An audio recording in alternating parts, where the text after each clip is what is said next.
What is up, y'all? It's Brian back again with Crush Cards, and I just wanted to bring you my going second Orcust deck profile. I brought this to the Catskill regional this weekend, and I unfortunately was only one win away from topping. So even though I didn't get an invite, I think that this event for me was something that I was just able to test the waters with, test the deck, kind of test the meta, and test out some tech choices. So with that information, I think I'm gonna tweak this deck a little bit. I'll go over some of the choices of what worked for me, what did not work, what I wish I had, what I wish I didn't have. But yeah, so this is a going second Orcust deck profile. I think that there was a lot of people playing this deck this weekend, and there was also a lot of people playing going second variants. So that's something that definitely needs to be taken into consideration. Before we get into it, just don't forget to like, comment, subscribe, and yeah, here we go. Starting off with the monsters, I decided to play just 2 Nightmare, your 2 Harpour, your 1 Skeleton, your 1 World Wand. This is your pretty standard Orcust lineup. If you open any one of these 4, it's a guaranteed plus, and once again, you're trying to go second, so even if you're discarding off of your Mermaid, it doesn't hurt you. For the Danger package, I played the 2 Jackalope, 2 Tsuchinoko, the 2 Nessie, and then also the Bigfoot. So for the Bigfoot, I decided to play it because you're going second, so you have to discard off of Mermaid. You just get to pop a card for free, and that came up way more than I anticipated. So Bigfoot was clutch this weekend. Then your little warrior package, just your Arma and your Greffer. These cards are both just absolutely insane. Armageddonite is just great ash bait, and Greffer is just really good to get a free special summon. I opted not to play the Scrap Recycler or the Neo Space Connector engine or even the Mathematician. Instead, I went with, even going second, I decided I was going to main the 3 Ibly. This protects against Nibiru. Its effect spreads that they can't special summon unless it's a link monster. So if you are able to just normal summon this, give it to your opponent, you're free from Nibiru. You don't have to worry about anything. And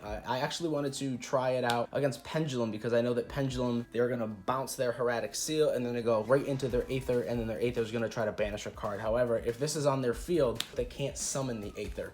So this actually came up once to do that, and it won me the game because of it. This card just offers you that protection. It can be your normal summon, and if you don't need it in your hand, you can also just pitch it off of something else too. So I really like this card. I think that I would continue to keep this over the Mathematician. I would continue to keep it over the Scrap Recycler and any of that other engine. I honestly saw it enough too. I did not play Signet Minings to search this, and I still honestly probably opened this 50% of the time. Huge fan of the Ibly. And then of course for the going second engine, you're trying to break boards. So I mained triple Pankratops and then triple Tenyu Spirit Vishuda. Pankratops applies so much pressure, your opponent has to answer Pankratops. Vishuda is relatively the same thing, and I cannot believe still to this day how many people do not know what this card does. You just special summon this when you control no effect monsters, and if you're going second, you don't have anything. And the good thing is if your opponent has a board, you could still special summon this and then special summon the Pankratops. So they don't really conflict, which is really good. You would just link this away if they have no response to the summon into the Monk of the Tenyu, which is just a link 1. And then when this is in your graveyard, you can just banish it because you control a non-effect monster, and it targets and sends a card on the field right back to your opponent's hand. Some people are playing 3. I opted to only play the 2 Destrudo and the 1 Mermare. So of course we're doing the Mermare combo. This package is not necessary, but it definitely helped. And then for the last card, I main decked 1 Nibiru. It's one of the cards that I think I'm going to try to play around with. I honestly think going into the next event, I'm going to main deck 2 of this card because there was a lot of combo, and there was a lot of times where I could break my opponent's board relatively well, or I had a decent hand where I could break it kind of, but if I just had this, I could have just broken the board on their turn instead of try to do it with my own resources. So definitely think this is going to be a 2 of in the main. And then off for the spells, you have to play 3 Instant Fusion. You get your Winda, you can get your Thousand Eyes Restrict. It's just a Thousand Eyes is just so good because it's an automatic, 6th copy of your Mind Control. When you play the Mind Control, your opponent also has to answer this. These cards just bait negates, and they also just help break boards. You are playing a combo deck, so you have to play 3 Call by the Grave just to make sure your plays go through. And then going second, this is really good to just answer any of their effects that would activate in grave. For the 1-ofs of the spells, I play the 1 Reborn, the 1 Rhoda, and the Reborn really put in work this weekend. Play the mirror match, you just take your opponent's Galateo, or you take your opponent's Long Girsu. You can activate its effect, and then you can also just go into your own Dingirsu. And then for the only traps that I played are the 2 Crescendo. I opted to play 2 because I knew that there was going to be a lot more grind games. I know that the deck is still built to go second. However, you're not going to always establish your win condition, and even though the deck goes second, you're not always going to win the die roll and get to choose to go second. Sometimes your opponent is going to make you go first, which happened a lot more than I anticipated. Getting into the extra deck, it's just really simple. Your Linkaribo for your Mare tokens, your Monk of the Tenyi for your Tenyi monster, your 1 Mermaid, your 1 Cerberus, and your 1 Phoenix. The Cerberus comes up a lot more going second. Your Orcust package, you play the 1 Long Gearsu and the 2 Galatea, the 1 Bomber Dragon, and the 1 Boral Sword. This is it for the links. The Bomber, I think, is not good any longer. As I said, I'll talk about the changes that I'm gonna make. For Xyz, the 2 Dingirsu, I mean, this card is absolutely insane. Every time it hits the field, it just sends a card non-targeting removal. This card is unreal. And then the last 3 cards I played are Yazi, Thousand Eyes, and Window. This card is really, really good going first if you can establish the combo. If you open to instant fusion in any way to get to 2 monsters, you automatically win that game. So when your opponent tries to make you go first, it's just really funny when they can't break your board. Yazi is a really good interruption, and then Thousand Eyes is just, your 6th copy of Mind Control. All right, for the side deck, I chose to side deck the 2nd copy of Nibiru, which is definitely going to be in the main deck from now on. I saw this against a Pendulum player game 2 and absolutely just blew him out. This card puts in so much work, and I really underestimated this card. This card is a must-have in this format. It's unfortunate, but you have to play this card. I played 2 Droll and Lock just because I was really scared of Pendulum. I know that they can establish boards, and I also know that they can play through a lot of negates, and they can play through a lot of interruption. So when I played Pendulum, I sided this in. Their typical play is either Pen Call Darkworm, or it is Duelist Alliance with Darkworm, or Duelist Alliance with something else, and if you hit him with the Droll, it just stops the whole board. I played 3 Lancia just for the mirror match and for Thunder. Ironically enough, I never played Thunder, which is strange because there's so much Thunder running around, I feel like. I also didn't see this card for the mirror match, and that really, really hurt. That was my first loss, was in the mirror match. Since this is a going second build, I knew that as soon as my opponent figured out that I was just going to try to break their board, they were going to make me go first. So I sided to go first. I sided the 3 Connector and the 1 Dolphin. I think that this was really, really clutch. No one saw it coming. It baited an Ash, it baited an Ogre, it baited a Veiler, and I was still able to just freely combo off, get a decent board established, ripped a card out of their hand, saw what they were playing. The hand knowledge of this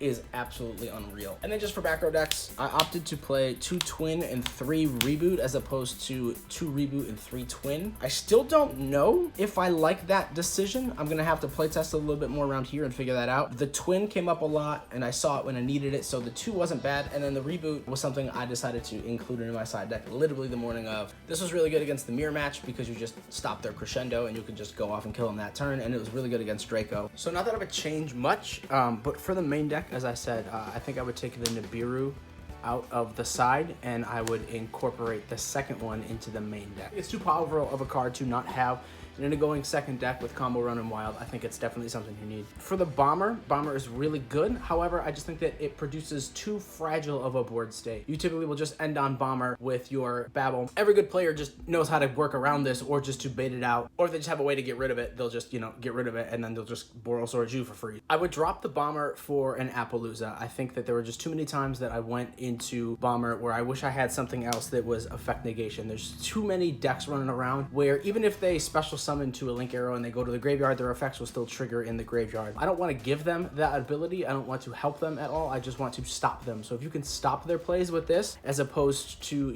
just blow up their board but still have the ability to continue on from the graveyard, I don't think Bomber is the correct choice right now. Appaloosa is definitely the way to go. The only other cards that I really honestly wish I had in the side deck, I would say, would be 3 Cyber Dragon and the Mega Fleet. For going second, I think it's just a little over 40 cards. You still don't see 3 guaranteed interruptions with 6 cards in your hand. You'll see 1 sometimes you'll see 2, and honestly, sometimes you'll see 0. I think with the inclusion of this, when you know you're gonna go second, every single board I played this weekend ended with an extra Monster Zone minus True Draco. It's a free disruption. I think for going second, this is something I'd have to incorporate in the side deck. I don't know exactly what it's gonna replace, but this is definitely something that I see mandatory going forward for myself. Let me know if you think I'm wrong. If you like this build, by the way, and you like any of these tech choices, I have the majority of them in our TCGplayer store, so feel free to just go down in the link in the description box below. You can get them all for yourself. Try the deck out for yourself too. Let me know what you think.